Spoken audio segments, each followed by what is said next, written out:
Vanilla sponge cake তৈরি করব। তার জন্য রুম টেম্পারেচারে রাখা 5টি ডিম, হাফ কাপ চিনি, 1 কাপ ময়দা, 1/4 কাপ সয়াবিন তেল, 2 টেবিল চামচ গুঁড়া দুধ, 1 চা চামচ ভ্যানিলা এসেন্স, 1 চা চামচ বেকিং পাউডার এবং হাফ চা চামচ বেকিং সোডা নিয়ে নিব। 1 কাপ ময়দা নিয়েছিলাম, সেখান থেকে 4 টেবিল চামচ পরিমাণ ময়দা উঠিয়ে রাখবো এবং 2 টেবিল চামচ পরিমাণ গুঁড়া দুধ দিয়ে দিব। সাথে দিব 1 চা চামচ বেকিং পাউডার, হাফ চা চামচ বেকিং সোডা। সবকিছু চালনি দিয়ে খুব ভালোভাবে চেলে নিতে হবে। কেকটাকে অনেক স্পঞ্জি এবং ফ্লাফি করার জন্য কিন্তু এই ময়দাটা উঠিয়ে রাখতে হবে। ডিমগুলা ভেঙে ডিমের কুসুমগুলা আলাদা করে নিব।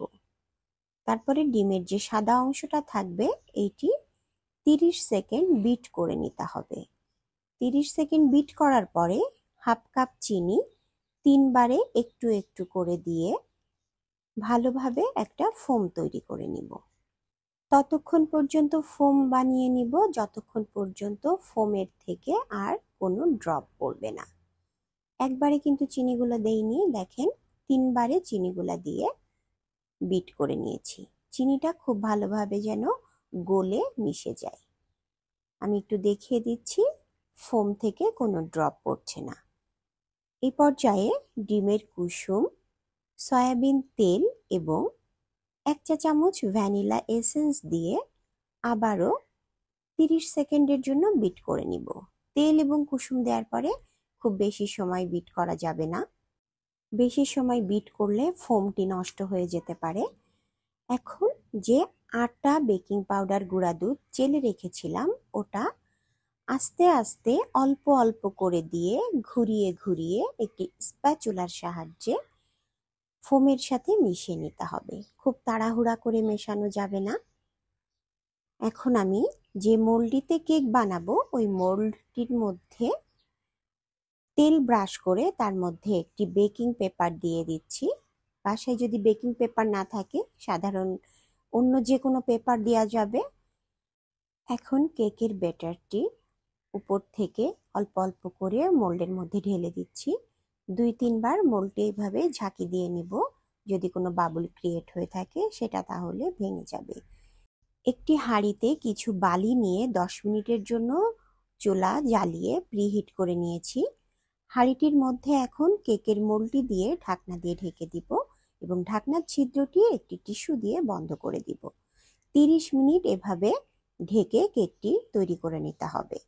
30 মিনিট পর একটি টুথপিকের সাহায্যে আমি চেক করে নিচ্ছি কেকটি কাঁচা আছে কিনা। কেকটি সম্পূর্ণভাবে ঠান্ডা হয়ে গেলে একটু একটু করে পাশ থেকে একটি নাইফের সাহায্যে কেকটিকে ছাড়িয়ে নিয়ে আমি ডিমোল্ড করে নিব। একটি কথা বলা হয়নি, চুলায় যখন কেকটি বেক করব তখন চুলার ফ্লেমটা একদম লো করে দিব। উপরের বেকিং পেপারটিও আস্তে আস্তে তুলে নিচ্ছি। আমি যে মাপটি দিয়েছি এই মাপে যদি কেক তৈরি করেন তাহলে কেকটি খুবই স্পঞ্জি এবং ফ্লাফি হবে। ক্রিম দিয়ে এই কেকটি এখন পেস্ট্রি কেক করে ফেলা যাবে। বাচ্চাদের টিফিন কিংবা বিকালের নাস্তায় কেকটি আপনি পরিবেশন করতে পারবেন। কেকটি আমি কেটে দেখাচ্ছি। কাটা দেখলেই বুঝতে পারছেন কেকটি কতটা ফ্লাফি হয়েছে। অনেক সময় বাসায় ইলেকট্রিক ওভেন না থাকলে আমরা মনে করি কেক কিভাবে তৈরি করব, কিন্তু গ্যাসের চুলায় আমি যে সিস্টেমে কেক তৈরি করলাম এভাবে যদি কেক বানান দেখবেন কেকটি একদম পারফেক্টলি ওভেনের মতন সফট এবং ফ্লাফি হয়েছে। আমার কেকের এই রেসিপিটি যদি আপনাদের ভালো লেগে থাকে তাহলে লাইক, কমেন্ট, শেয়ার দিয়ে সীমাস কুকিং লাইফের সাথেই থাকবেন। ধন্যবাদ সুপ্রিয় দর্শক, আসসালামু আলাইকুম।